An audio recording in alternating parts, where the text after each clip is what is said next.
नमस्कार बंधुरा welcome back to my channel Bangali special रान्ना। आज के आबारो निये चले एसेछि एकटा मजादार रेसिपि आलू दिए सोयाबिनेर तरकारी। तो देखो किभाबे रेसिपिटा बानाई। एखाने एकटा कड़ाई गरम करे निये ओर मध्य परिमाण मतो सर्षेर तेल दिए दिएछि। तेलटा एखाने आपनारा आपनादेर परिमाण मतो देबेन, कारण एई एकई तेले आमी आलू और सोयाबिन दुटोई किन्तु भेजे नेब। एबारे आलूटाके आमी एरकम किউব किউব करे केटे निয়েছি। এখানে একটা ছোট্ট টিপস দিয়ে রাখি, আমি ডাইরেক্ট গরম তেলের মধ্যে আলুটা দিয়ে ফেলেছিলাম। এখানে যদি একটু হলুদ দিয়ে দেওয়া যেত তাহলে এরকমভাবে ছিটকাতো না। হলুদটা আমি পরে দিয়েছি। এবার এর মধ্যে দিয়ে দেব পরিমাণ মতো নুন, দিয়ে ভালো করে আলুটাকে আমি ভেজে নেব। এমনভাবে আলুটা ভেজে নেব যাতে হাফ সেদ্ধ হয়ে যায়। এবারে চাপা দিয়ে রেখে দেব কিছুক্ষণের জন্য।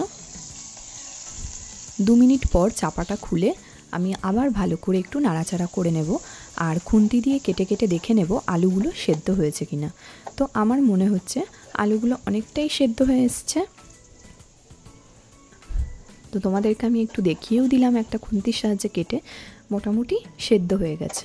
তো এবার ভেজে রাখা আলুগুলোকে আমি একটা প্লেটের মধ্যে তুলে নেব। কড়াইটা যেহেতু ছোট ছিল সেই কারণের জন্য একটু নড়ে চড়ে যাচ্ছিল। তো দেখো আমি সব আলুগুলো কিন্তু তুলে নিয়েছি। এবার ওই একই তেলের মধ্যে আমি আগে থেকে যে সয়াবিন সেদ্ধ করে রেখেছিলাম সেইটা দিয়ে দেব। আমি এখানে একটু বলে রাখি, এইখানে এই ভিডিও ক্লিপটা একটু নেওয়া হয়নি।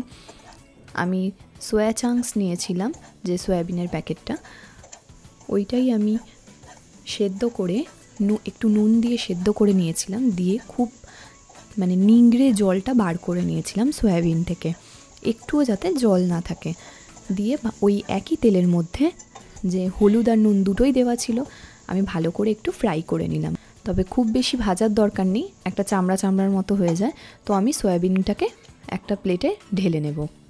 ঢেলে নিয়ে সাইড করে রেখে দেব। এবার ওই একই কড়াইতে পরিমাণ মতো সর্ষের তেল দিয়ে দেব। যে কোনো রেসিপি আমার মনে হয় সর্ষের তেলের খেলেই বেশি ভালো লাগে। এবার এর মধ্যে দিয়ে দেব 2টো তেজপাতা আর 2টো শুকনো লঙ্কা ফোড়ন দিয়ে এর মধ্যে কুচি করে রাখা পেঁয়াজ দিয়ে দেব। আমি কিন্তু এখানে একটা মিডিয়াম সাইজের পেঁয়াজ নিয়েছি, যেটা আমি হাফ কুচিয়ে দিয়েছি আর হাফ আমি পেঁয়াজের পেস্ট বানিয়ে রেখেছি। তো দেখো পেঁয়াজটা আমি একটু ভালো করে নাড়াচাড়া করে নেব যতক্ষণ না ব্রাউন কালার হচ্ছে। তো হালকা হালকা ব্রাউন কালার হয়ে গেছে। এবার এর মধ্যে অ্যাড করব পেঁয়াজের পেস্ট। তোমরা যারা এখনও আমাদের চ্যানেলটা সাবস্ক্রাইব করোনি তারা অবশ্যই আমাদের বাঙালি স্পেশাল রান্না চ্যানেলটিকে সাবস্ক্রাইব করতে ভুলো না। আর নতুন নতুন ভিডিও পেতে আমাদের চ্যানেলের পাশে থাকা বেল আইকনটিতে কিন্তু ক্লিক করতে হবে। তো দেখো আমার এরই মধ্যে পেঁয়াজটাকে আমার মিক্স করা হয়ে গেছে। এবারে এর মধ্যে মিক্স করা কমপ্লিট হয়ে গেছে, আমি আরও ভালো করে নাড়াচাড়া করে নিচ্ছি। এবারে এর মধ্যে দিয়ে দেব রসুন বাটা, আদা বাটা, হলুদ গুঁড়ো, যেহেতু আমি এখানে কাঁচা লঙ্কার পেস্ট দিইনি সেই জন্য লঙ্কার গুঁড়োটা একটু বেশি দিয়েছি, আর দিয়ে দেব জিরের গুঁড়ো। ব্যাস এইটুকুনি মশলা, আমি আর কোনো মশলাই ইউজ করব না। এবারে ভালো করে আমি পেঁয়াজটা যে দিয়েছিলাম পেঁয়াজ আর রসুনের সঙ্গে মশলাটাকে ভালো করে কষাবো যতক্ষণ না সাইড থেকে তেল ছাড়তে শুরু করেছে। এবারে এর মধ্যে দিয়ে দেব টমেটো কেচাপ। যেহেতু আমি এখানে টমেটো ইউজ করিনি, এর বদলে আমি দিয়েছি টমেটো কেচাপ।